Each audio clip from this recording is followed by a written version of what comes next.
I've been in Parliament more than 25 years. I can only remember the fingers of one hand an occasion which I thought was more important than Leveson, because it's not just about the short term, it's not about placating public opinion in the short term, it's about laying down a set of standards which are going to be sustainable for many years to come.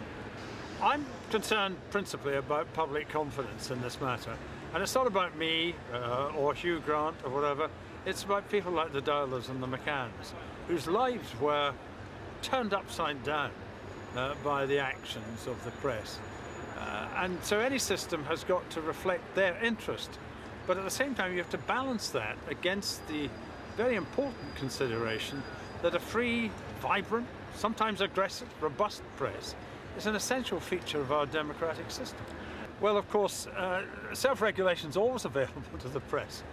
You don't have to have a special arrangement. If you're an editor sitting at 10 minutes till copy time, then you can easily say, look, we're not going to run that story because it's an intrusion into the private life of people who are suffering terrible grief because they've lost their daughter, for example.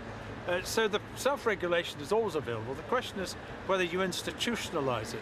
And if institutionalizing it, creating another body of some kind to deal with it is going to be the way forward, then that's got to be credible. It's got to have a sufficient degree of independence about it.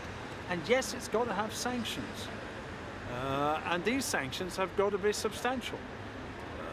But if you start laying this down in the Act of Parliament, if you start saying, be the regulatory body, but by the way, this is what we want you to do, then I think that does get close to this whole notion of political control of the press, which I hope everyone is determined to avoid.